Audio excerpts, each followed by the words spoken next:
저에게는 성경의 예언서인 다니엘서와 요한계시록을 생각하면 특별한 기억이 하나 있습니다. 그것은 저의 결혼과 관련이 있는데요. 다니엘서와 요한계시록이 저의 결혼과 무슨 연관이 있을까요? 여러분들이 화면으로 보시기에 제 모습이 어떻게 보일지는 모르겠지만 제가 아직은 꽤나 젊습니다. 그런데 제가 결혼을 좀 일찍 했기 때문에 아이도 이제는 다 성장했고 올해로 벌써 결혼 23년째를 맞이하고 있습니다. 그러니까 지금부터 23년 전이니까요. 제가 결혼할 당시 나이가 25살이었습니다. 신학과 2학년을 마치고 이제 막 군대에서 제대했을 때 결혼을 했습니다. 아직 신학생 시절이었죠. 세상 물정도 모르는 철없는 학생이 결혼을 한 것입니다. 학교도 졸업하지 않았으니 잡이 있었던 것도 아니고 정말 제가 생각해봐도 아무런 준비 없이 결혼을 했습니다. 그러니 여러분 생각해보세요. 저에게 딸을 시집 보낸 우리 장모님께서 마음을 놓을 리가 있었겠습니까? 철없는 사회를 보면서 장모님께서 어떤 마음이셨을까? 가히 짐작이 갑니다. 그런데 당시에 제가 신학과 3학년이었는데 그때 신계훈 목사님께서 삼육대학 총장님으로 계시면서 저희 신학생들에게 다니엘 요한계시록 수업을 하고 계셨습니다. 그러던 어느 날 저희 장모님께서 대학에 오셨다가 신계훈 목사님을 만나게 된 것이지요. 그때 장모님과 제 안사람 그리고 제가 같이 신계훈 목사님을 뵙게 되었는데 저희 장모님께서 이렇게 말씀하셨어요. 총장님, 제 사위예요. 지금 신학과 3학년입니다. 앞으로 잘 좀 봐주세요. 그래서 제가 네 목사님, 지금 목사님이 강의하시는 다니엘 요한계시록 강의를 듣고 있습니다. 그러자 총장님께서 맞아, 그렇지. 그래, 자네 이번에 파이널 과제는 제출했는가? 그때 그 수업의 파이널 과제가 다니엘 요한계시록에 관한 각종 자료들을 스크랩해서 제출하는 것이었습니다. 역사, 사진, 신문, 각종 문서들을 스캔해서 자료집을 만드는 그런 과제였는데요. 신계훈 목사님께서 사무실 한쪽에 쌓여있던 수많은 스크랩북들 중에 저의 것을 찾아오시더니 네, 사위가 아주 과제를 잘했습니다 하시면서 장모님에게 내보이시는데 그 스크랩북 위에 교수님께서 채점한 점수표가 붙어 있었습니다. 그런데 그 점수표를 보니 교수님께서 저에게 A하고도 더블 플러스를 주신 것입니다. 그러면서 교수님께서 집사님, 사위 걱정 안 하셔도 되겠습니다. 그렇게 말씀을 해주시는 것이었습니다. 그때 저희 장모님께서 얼마나 좋아하시던지 철없고 못 믿어왔던 사위가 드디어 합격 도장을 받았던 순간이었습니다. 그래서 지금도 장모님께는 제가 신계훈 목사님으로부터 A 더블 플러스 도장을 받은 사위로 인증을 받고 있습니다. 목사님의 A 더블 플러스 도장이 당당한 사위로 인정받는 표가 되었던 것이지요. 그런데 여러분, 우리도 하나님의 백성으로서 당당히 서기 위하여 도장을 받아야 한다는 것을 아십니까? 성경은 그것을 하나님의 인이라고 표현하고 있습니다. 요한계시록 7장 2절의 말씀입니다. 또 봄에 다른 천사가 살아계신 하나님의 인을 가지고 해 돋는 데로부터 올라와서 이 장면 속에 보면 한 천사가 하나님의 인을 가지고 올라옵니다. 그리고 하나님의 종들의 이마에 그 인을 치기 시작하는데 계시록 7장 9절 이하에 보면 이 인침을 받은 사람들이 하나님께 찬양과 경배를 드리며 구원의 기쁨을 누리는 장면이 기록되어 있습니다. 이는 하나님의 백성으로 구분되어 구원에 들어간 자들의 모습입니다. 그런데 매우 흥미로운 것은 사단도 자신의 백성들에게 표를 준다는 것입니다. 우리 요한계시록 13장 16절의 말씀입니다. 그가 모든 자, 곧 작은 자나 큰 자나 부자나 가난한 자나 자유인이나 종들에게 그 오른손에나 이마에 표를 받게 하고 이곳에도 표가 나옵니다. 이 표는 하나님의 인과는 다른 짐승이 주는 표, 그래서 우리는 이 표를 짐승의 표라고 부릅니다. 하나님의 인과 짐승의 표. 아주 흥미롭지 않습니까? 이것은 구원에 들어갈 자들과 멸망받을 자들을 구분하는 표식이 될 것입니다. 그렇다면 어떠한 사람들에게 하나님의 인이 주어지게 될까요? 오늘 그 이야기를 나눠보려고 합니다. 우리 다 함께 요한계시록 13장으로 가보시겠습니다. 요한계시록 13장 1절로 2절입니다. 이곳에 보면 바다에서 한 짐승이 올라오는 모습이 기록되어 있습니다. 그런데 그 형상이 참으로 기괴하여 사자의 입, 곰의 발, 표범과 비슷한 듯 하지만 또 머리가 7이어 뿔이 10개가 돋아나 있습니다. 그런데 이 설명을 보니 어떠십니까? 네, 그렇습니다. 바다에서 올라온 짐승이라는 장면과 함께 그 모양새가 영락없이 다니엘 7장에 기록된 사자, 곰, 표범, 그리고 무서운 짐승의 형상을 한데 모아놓은 모습이지 않습니까? 그래서 우리는 이 짐승을 복합짐승이라고 부릅니다. 여러 짐승의 모습이 한 짐승 속에 복합적으로 나타나 있기 때문입니다. 그런데 성경이 말하기를 용이 자기의 능력과 보좌와 권세를 이 짐승에게 주었다라고 기록합니다. 용은 곧 사단입니다. 다시 말해서 지금 이 바다에서 올라온 짐승은 용의 대리자로서 이 땅에 등장하는 어떤 세력을 의미하는 것이지요. 그렇다면 이 복합짐승은 무엇일까요? 자, 계시록 13장 5절로 7절을 보시면 이 복합짐승이 하는 일들이 나오는데요. 이 복합짐승이 등장하여 하는 일을 가만히 보면 계시록 13장의 장면이 다니엘서 7장의 작은 뿔과 연결되어 있다는 것을 보게 됩니다. 제가 좀 정리하여 설명해 드리도록 하겠습니다. 이 둘이 똑같은 말로 하나님을 대적합니다. 계시록 13장 5절에 신성 모독을 말하는 입을 받고 작은 뿔의 모습과 같지요? 다니엘 7장 25절에 보면 지극히 높으신 이를 말로 대적하며 아울러 하나님의 백성들을 괴롭히는 모습도 같습니다. 요한계시록 13장 7절에 보면 성도들과 싸워 이기게 되고 다니엘서 7장 25절 또 지극히 높으신 자의 성도를 괴롭게 할 것이며 여러분 어떻습니까? 다니엘서의 작은 뿔과 계시록의 복합짐승의 모습이 완전히 일치하지 않습니까? 거기다가 다니엘서 7장, 8장에 나오는 작은 뿔과 계시록 13장에 나오는 복합짐승이 같은 세력임을 분명히 확인시켜주는 확실한 증거는 이 세력의 활동 기간이 정확히 일치한다는 것입니다. 계시록 13장 5절에 그 짐승이 42달 일할 권세를 받았느니라 라고 기록하고 있는데요. 이것은 다니엘 7장 25절 작은 뿔의 활동 기간으로 예언된 한때와 두때와 반때와 같은 기간입니다. 이것에 대하여 설명을 조금 드리자면 다니엘서에 기록된 한때는 1년을 말하는 것입니다. 이것은 다니엘서 11장 13절을 보시면 알 수 있는데요. 북방왕은 돌아가서 다시 군대를 전보다 더 많이 준비하였다가 몇 때, 곧 몇 해 후에 오리라는 말씀 속에서 이 때라는 말이 곧 해, 곧 1년을 의미하는 것을 알 수 있지요. 그러므로 한 때와 두 때와 반 때, 곧 세 때 반은 3년 6개월입니다.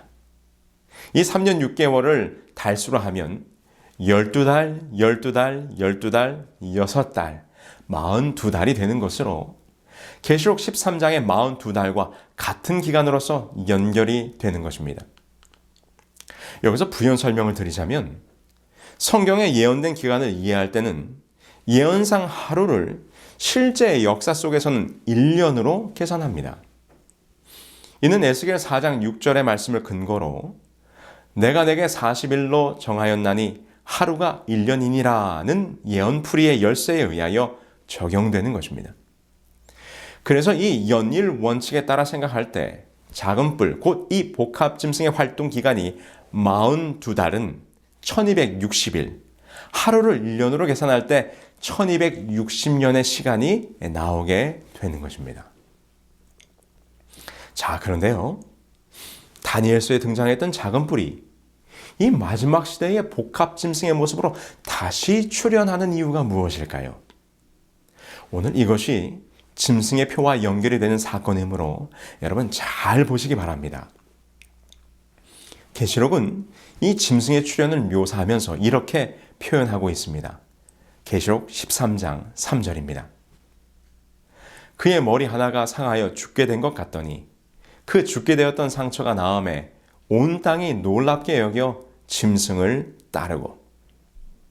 이 말씀에 보니 이 짐승이 머리가 상하여 죽게 되었지만 그 상처가 낫게 되어 세상에 등장하자 온 땅이 그 짐승을 따르게 되었다고 설명합니다. 이 복합 짐승, 곧 다니엘서에서는 작은 뿔이죠. 우리는 이 세력이 중세 로마 교황이었음을 확인한 바 있습니다. 그렇다면 로마 교황의 세력이 꺾여 죽게 되었던 상처를 입었던 적이 있었을까요? 네, 그렇습니다. 우리는 역사 속에서 로마 교황권이 무너지는 장면을 찾아볼 수 있는데요. 그것은 1789년 프랑스 혁명이 일어나면서 치명상을 받게 됩니다. 중세 역사 동안 교회와 귀족들의 착취에 시달렸던 민중들이 하나님은 없다는 구호와 함께 노틀담 성당의 제단 위에는 이성의 여신을 세우고 수도원을 폐지하고 교회의 재산을 몰수했으며 수많은 가톨릭의 사제들을 죽이거나 추방하게 됩니다. 그리고 마침내 1798년 혁명정부의 버티어 장군이 이태리로 내려가 바티칸에 있던 교황 피우스 6세를 끌어내림으로써 중세 교황권의 전성기가 끝을 맺게 되었던 것입니다. 이것이 538년 가톨릭을 대적했던 마지막 민족 동고트가 멸망하면서 명실상부 중세 유럽의 최고 권력의 자리를 차지했던 로마 교황이 꼭 1260년 만에 종막을 고하게 된 사건이었습니다.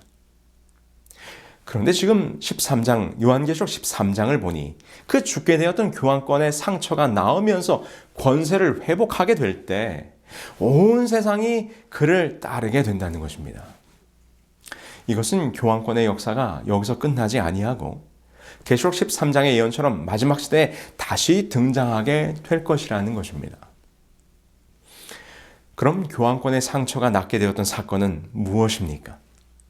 교황권의 세력이 다시 회복되는 역사는 예수회의 활동, 나폴레옹의 몰락, 이탈리아의 통일운동 등이 맞물리면서 서서히 진행되다 결정적으로 이탈리아의 권력을 쟁취한 무솔리니가 1929년 2월 11일에 교황과 비준한 라테란 조약으로 교황권이 회복됩니다.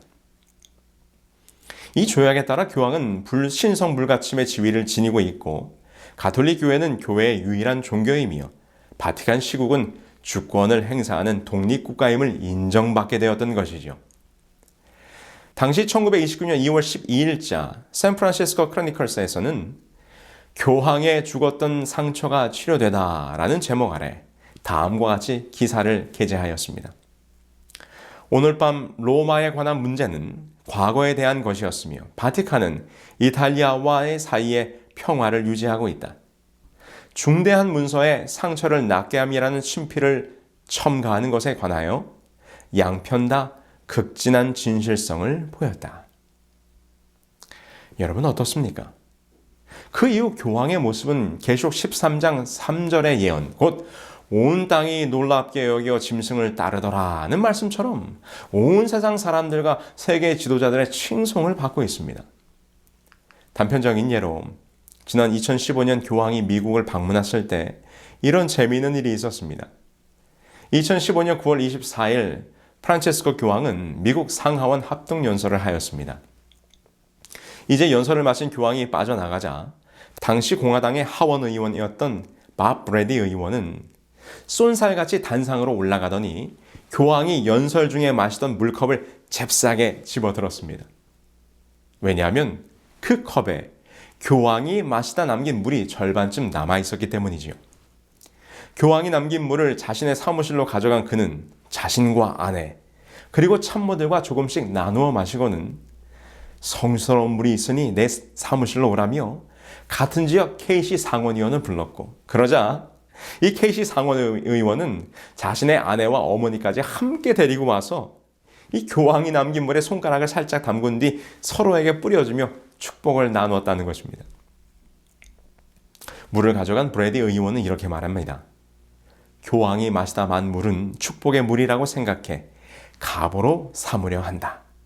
남은 물은 손자, 손녀들을 축복하는 데 쓰려고 병에 넣었습니다. 온 세상 사람들이 기이하리만큼 교황을 따르고 있습니다. 그를 추앙하고 그를 섬기고 그를 높이며 그를 따릅니다. 오늘 제가 많은 언론의 기사들과 교황의 활동들에 대한 기록들을 인용하지 않는다 할지라도 온 땅이 그 짐승을 따르는 모습을 우리는 분명히 보고 있습니다. 그런데 이 짐승이 왜 다시 부활하여 다시금 역사 속에 등장하게 되었을까요? 요한계시록은 이 복합 짐승이 등장하여 계시록 13장에 예언된 또 다른 짐승 곧 새끼양 같은 짐승과 함께 하게 될 일을 이렇게 예언합니다.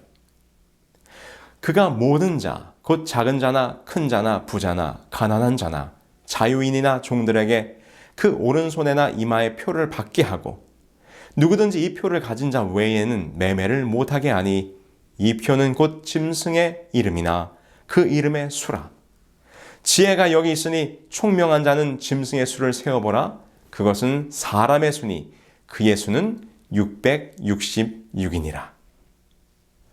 최근 코로나 사태가 온 세상을 뒤덮으면서 사람들은 왜 이런 일이 벌어졌는가?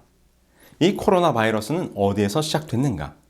이것이 누구의 책임인가에 관심을 두는 나머지 한 걸음 더 나아가 이 바이러스는 누군가의 의도된 음모라는 이야기까지 퍼지고 있습니다. 아울러 코로나 바이러스 백신 속에 나노 입자가 있어서 이것이 사람들을 통제하는 수단이 될 거라는 루머들도 나돌고 있습니다.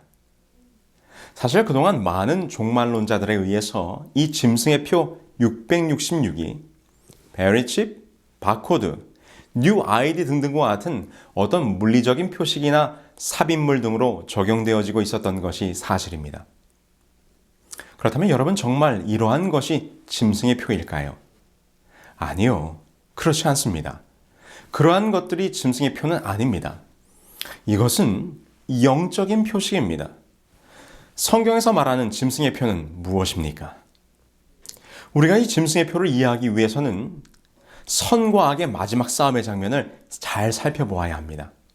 계시록 12장 17절입니다.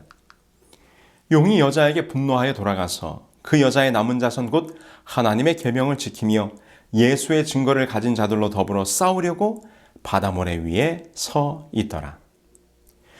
용은 지금 이 마지막 싸움을 누구와 하려고 하고 있습니까? 그 여자의 남은 자손입니다. 그런데 그 여자의 남은 자손의 특징을 뭐라고 설명하는가 하면 하나님의 계명을 지키며 예수의 증거를 가진 자들이라고 말합니다. 그러므로 우리는 이 짐승의 공격 목표가 무엇인지를 분명히 알 수 있습니다. 그것은 바로 하나님의 계명입니다. 무엇과 관련된 계명인가? 요한계시록 13장에 계속해서 반복적으로 등장하는 이 싸움의 쟁점이 무엇인지 한번 보실까요? 요한계시록 13장 4절 용에게 경배하며 짐승에게 경배하여. 계시록 13장 8절 이 땅에 사는 자들은 다 짐승에게 경배하리라. 계시록 13장 12절 처음 짐승에게 경배하게 하니. 계시록 13장 15절 또 짐승의 우상에게 경배하지 아니하는 자는 몇이든지 다 죽이게 하더라. 여러분 어떠한 장면이 계속 반복되어지고 있습니까? 지금 용이 짐승들을 출현시켜서 하려고 하는 것이 무엇입니까? 네, 그렇습니다. 그것은 경배입니다. 계속해서 온 세상으로 하여금 그 짐승에게 경배하게 하려고 노력합니다. 이 싸움의 쟁점은 경배입니다. 곧 예배입니다. 여러분 잘 생각해 보세요. 우리가 다니엘서를 공부할 때 작은 뿔이 계속해서 공격했던 계명이 무엇이었습니까? 그가 또 때와 법을 변개코자 할 것이며 그런데 이 마지막 때에 하나님의 계명을 회복하는 참 여자의 남은 무리가 나타나게 될 때 용은 그 남은 무리를 공격하기 위하여 계명에 기록된 하나님께 대한 참된 경배가 아니라 거짓 경배, 곧 중세 기간 동안 짐승이 변경시켰던 하나님의 때에 관한 법을 가지고 다시 등장하고 있는 것입니다. 곧 이것이 계시록 13장에 기록한 것처럼 이 짐승의 표는 곧 짐승에게 경배하는 모습이 되는 것입니다. 그럼 무엇이 경배와 때에 관한 계명이었습니까? 안식일을 기억하여 거룩히 지키라. 안식일 성수를 일요일 성수로 바꾸어 버린 것입니다. 심지어 로마 교황은 이 일요일 예배가 교황권의 권위를 나타내는 표라고 스스로 주장하고 있습니다. 여기 몇 기록들을 보겠습니다. 예수 그리스도의 권위로서 우리 주님의 부활을 기념하기 위하여 이 휴일을 일요일로 변경시킨 것은 바로 가톨릭 교회였다. 이러므로 개신교도들이 일요일을 준수하는 것은 그들의 본의와는 달리 가톨릭 교회의 권위에 충성을 표하게 되는 것이다. 개신교도들의 일요일 준수는 그들이 어떠한 말을 하든지 간에 교회, 천주교의 권위에 존경을 표하는 일이다. 중세의 작은 뿔, 그리고 지금은 복합짐승으로 등장한 교황이 일요일 성수를 교황권에 대한 충성과 권위의 표라고 주장할 때 성경은 이에 대하여 뭐라고 말씀하십니까? 또 내가 그들을 거룩하게 하는 여호와인 줄 알게 하려고 내 안식일을 주어 그들과 나 사이에 표징을 삼았노라. 너는 이스라엘 자손에게 말하여 이르기를 너희는 나의 안식일을 지키라. 이는 나와 너희 사이에 너희 대대의 표징이니 나는 너희를 거룩하게 하는 여호와인 줄 너희가 알게 함이라. 안식일, 곧 하나님의 성의를 지킨다는 것은 하나님이 이 세상의 주인이요 곧 나의 주인이 되심을 인정하는 신앙적 행위요 곧 나는 주님의 것임을 받아들이는 하나님의 인이 되는 것입니다. 그런데 사단은 이 세상의 주인이 누구인지를 분명히 밝히고 있는 이 안식일 계명을 바꾸어 이 세상이 자기 것인 양 주장하려고 하고 있는 것입니다. 그래서 하나님의 인이요 표가 되는 안식일 계명을 바꾸어 일요일 성수로 바꿔버린 것입니다. 이것이 곧 짐승의 표인 것을 우리는 깨달아야 합니다. 참 경배와 거짓 경배, 참 안식일과 거짓 안식일. 이것이 하나님의 임과 짐승의 표의 영적 표식이라는 것입니다. 여기 사진 속에 서류 봉투가 하나 있습니다. 이 서류 봉투는 얼마 전에 저희 안사람이 한국으로 보내기 위해 미국 우체국에서 국제 우편으로 보낸 서류 봉투입니다. 그런데 이 우편물을 보낸 지 며칠이 지났을 때 이것이 저희 집으로 반송이 되었습니다. 반송 이유는 수취인의 주소가 불명확하다는 것이었습니다. 그게 무슨 말인가? 분명히 보내야 할 곳의 주소를 정확히 영문으로 찾아서 잘 기입을 했는데 왜 이것이 돌아왔을까? 무려 15불 이상 우편료를 내는데 말입니다. 이해할 수가 없었습니다. 그래서 제가 주소가 무엇이 잘못되었는지 살피기 위해서 주소를 가만히 읽어보았습니다. 처음 번지와 거리명과 동, 그리고 서울시까지 정확하게 맞았습니다. 그런데 그 다음에 조금 이상한 것을 발견했습니다. 마지막에 이렇게 써 있었어요. Democratic People's Republic of Korea. 여러분, 이곳이 어디입니까? 이 주소가 뭐가 잘못되었는지 아시겠습니까? 네, 이 영문으로 표기된 Democratic People's Republic of Korea를 한국어로 한다면 조선민주주의 인민공화국이란 말입니다. 이 우편물이 반송된 이유가 여기에 있었습니다. 저희 안사람이 Republic of Korea라고 주소를 썼는데 그 우체국 직원이 주소를 입력하다 실수를 한 것이었습니다. 대한민국으로 가야 할 우편물이 조선민주주의 인민공화국으로 가도록 표기가 되었으니 이 우편물이 반송될 수밖에 없었던 것이지요. 여러분, 우리에게 정확한 표식이 있어야 합니다. Republic of Korea라고 다 같은 코리아가 아닙니다. 같은 것 같지만 그 종착지는 완전히 다른 것입니다. 여러분, 안식일과 일요일 그저 어느 한 날에 예배하면 되는 것이지 무엇이 큰 차이겠는가라고 생각하신다면 큰 오산입니다. 그것은 여러분들의 인생길의 마지막 종착지를 확실히 나누게 될 것입니다. 여러분, 하나님의 인을 받으셔야 하겠습니까? 짐승의 인을 받으셔야 하겠습니까? 그렇다면 우리는 모두 어떻게 하면 하나님의 인을 받을 수 있을까요? 여러분, 우리가 오늘 서두에 보았던 계시록 7장에 하나님의 인을 치는 장면을 기억하시죠? 그 인침의 장면을 이해하기 위해서는 구약 에스겔서로 가보아야 합니다. 에스겔 9장 2절로 6절에 보면 에스겔이 이상 가운데 보았던 한 인치는 장면이 기록되어 있습니다. 그 장면이 이렇게 됩니다. 에스겔이 이상 가운데 보니 먹그릇을 찬 사람과 그 뒤를 이어 살육하는 기계를 가진 자들이 나타나서 예루살렘 성읍을 순행하여 다니는데 그 먹그릇을 찬 사람이 사람들의 이마에 표를 하기 시작합니다. 그런데 어떤 사람들에게 표를 하는가? 예루살렘에서 벌어지고 있는 가증한 일로 인하여 탄식하며 우는 자에게 표를 하는 것입니다. 그리고 무서운 것은 인을 받지 못한 자들은 누구든지 죽이라는 심판의 명령이 내려지게 되는 것이죠. 그렇다면 인을 받게 되는 조건은 분명합니다. 예루살렘 성읍에서 벌어지고 있는 가증한 일로 인하여 탄식하며 우는 것입니다. 그럼 도대체 예루살렘에서 벌어지고 있는 그 가증한 일은 무엇이었을까요? 에스겔 8장의 기록을 살펴보겠습니다. 그가 내게 이르시되 인자야 너는 눈을 들어 북쪽을 바라보라 하시기로 내가 눈을 들어 북쪽을 바라보니 제단 문 어귀 북쪽에 그 질투의 우상이 있더라. 내가 들어가 보니 각양 곤충과 가증한 짐승과 이스라엘 족속의 모든 우상을 그 사방 벽에 그렸고 에스겔이 보니 하나님이 임재해야 할 성소 안에 온갖 우상들이 가득한 모습이 펼쳐집니다. 이것이 가증한 일이었습니다. 여러분 어떻습니까? 사도 바울은 말하기를 우리의 마음이 하나님의 성전이라고 말씀하셨어요. 너희는 너희가 하나님의 성전인 것과 하나님의 성령이 너희 안에 계시는 것을 알지 못하느냐. 오늘 여러분들의 마음 성전에 성령 하나님께서 임재하고 계십니까? 아니면 세상의 욕망과 재물에 대한 탐욕과 명예에 대한 욕구가 가득하십니까?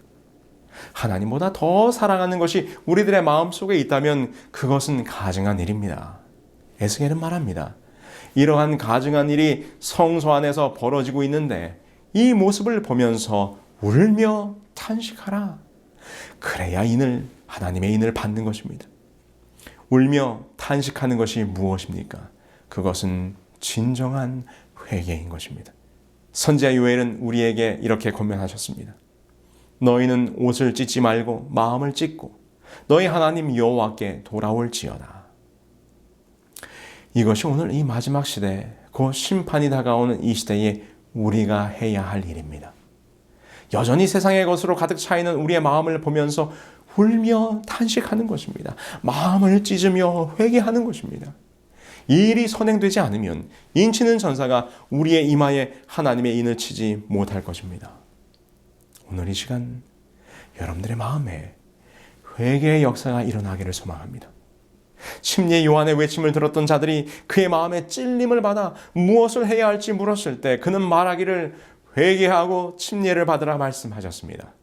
오늘 말씀을 듣고 있는 여러분들의 마음속에 진정한 회개의 역사가 말씀에 대한 순종이 일어나시기를 간절히 소망합니다. 그런데 저는 여기서 한 장면을 더 보려고 합니다. 에스겔 8장에 보니 온갖 우상에 대하여 경배하는 가증한 장면이 나오다가 이러한 모습이 나옵니다. 에스겔 8장 16절입니다. 그가 또 나를 데리고 여호와의 성전 안뜰에 들어가시니라.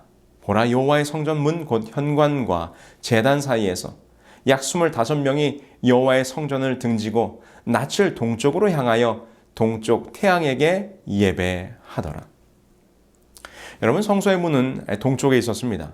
그것은 당시 고대 종교의 대부분이 태양 숭배 사상이었기 때문에 하나님은 성소의 구조 가운데 하나님의 보좌를 서편에 배치하여 백성들이 성소로 들어올 때는 동쪽을 등지고 하나님의 보좌가 있는 서편을 향하여 들어오게 하셨습니다. 이는 동쪽 태양 숭배 사상을 막기 위함이었습니다. 그런데 에스겔의 이상 중에 보니 몇몇 사람들이 성소 안에서 동쪽을 향하여 경배하고 있는 것입니다. 이 또한 예루살렘에서 벌어지고 있는 가증한 일입니다. 그런데 하나님의 성전에서 태양을 숭배하는 이 장면이 오늘 우리의 기독교 안에서는 어떻게 벌어지고 있습니까? 여기 이 기록을 한번 보실까요? 로고스는 안식일 축제를 새로운 연합으로 인하여 빛의 부활일로 옮기셨다. 그는 우리에게 그 빛의 첫날을 주님의 구원의 날에 있을 참 쉼의 모형으로 주셨다. 이 빛의 날, 곧 첫째 날이요 참 태양의 날에 우리가 모이는데 이 날을 우리가 성스럽고 영적인 안식일로 축제하는 바이다. 우리는 안식일에 준행해야 했던 모든 의무를 다 주의 날로 옮겼는데 이는 이같이 하는 것이 보다 더 타당하며 또 이 날은 유대인의 안식일보다 뛰어나고 높은 위치에 있고 더욱 영광스러운 날이기 때문이다. 이 인용문은 가장 유명한 교회 역사 중의 하나인 유세비우스 책 시편 주에에서 일요일 신성론에 대한 설명을 다루고 있는 부분입니다. 그는 예수 그리스도를 찬빛 또는 의의 태양으로 연결하여 일요일인 태양의 날을 예배일로 삼았다는 것입니다. 그가 이러한 주장을 하고 있는 배경은 이것입니다. 기독교로 개종한 로마의 콘스탄티누스 왕제는 당시 로마인들의 신앙인 태양 숭배 사상과 기독교를 융합하기 위하여 일요일 예배를 추진하게 되는데 이 일에 당시 황실 점성관이었던 율리우스와 가이사랴 교회의 감독이었던 유세비우스를 불러 태양 신교와 기독교를 융합하게 하였습니다. 그들의 논리는 그리스도교에서 신봉하는 의의 태양이신 예수는 로마인들의 불패의 태양인 미트라와 동신 이명임을 주장하며 교회의 일요일 예배를 합리화 혹은 정당화한 것입니다. 이처럼 일요일 성수는 태양신 숭배와 깊은 연관이 있는 것으로 에스겔이 바라보았던 성소에서 벌어지고 있는 가증한 일이 아니고 무엇이겠습니까? 우리 기독교 안에 있는 이교 사상이라는 책에서도 이렇게 이것을 지적하고 있어요. 교회는 일요일을 거룩한 날로 성별했다. 전승에 따라 대중들로부터 추앙받던 우상 숭배자들의 축제 일들을 그리스도교가 물려받고 그 우상 숭배자들에게 그리스도인이란 칭호를 준 것은 명백히 교회의 모략이었다. 옥스퍼드 대학교 교회사 교수였던 스탠리는 이렇게 말합니다. 고대 태양신에게 부단한 충성심을 바친 자들이 그들의 종교의식 자체를 오늘날까지 남겨놓았다. 지극히 거룩하며 우주적인 이 그리스도 교단에까지 그 흔적을 남겼다. 이 고대 우상 숭배자들이 명명한 태양의 날이라는 칭호의 존속은 대개 우상 숭배교와 그리스도 교회의 그 정조가 서로 결합함으로 이루어진 것이다. 콘스탄티누스의 이 법령은 제국 내의 불일치한 종교들을 공통의 제도 아래서 하나의 통일을 이루어 보려는 의도였다. 여러분, 일요일 예배, 그것은 우리가 일반적으로 알고 있는 것처럼 예수님 부활 이후 안식일이 폐지되고 부활을 기념하여 지키기 시작했다고 하는 단순한 논리로 해결되는 문제가 아닙니다. 일요일 예배가 뿌리를 내리고 자리를 잡아 교회의 예배일이 되기까지는 수많은 이교들과 로마의 황제들과 이교적 신학자들의 영향, 그리고 태양신과 관계, 그리고 변절된 교회의 역사를 통해서 이루어진 비성서적인 제도임을 우리는 깨달아야 합니다. 도대체 하나님이 만드신 안식일을 한날 피조물인 인간이 이토록 교만스럽게 마음대로 바꿀 수 있단 말입니까? 소위 주일이라고 불리우는 일요일이 하나님께서 엄중히 금지한 태양신을 숭배한 날이며 우상을 숭배한 날 하나님을 경배하고 있다는 사실을 안다면 실로 통탄하지 않을 수 없을 것입니다. 그래서 에스겔이 권면하는 것입니다. 성소에서 이런 가증한 일이 일어나는 것을 보거든 울며 탄식하라. 이러한 기독교의 민낯을 보고 우리는 진정으로 회개하여 돌이켜야 하는 것입니다.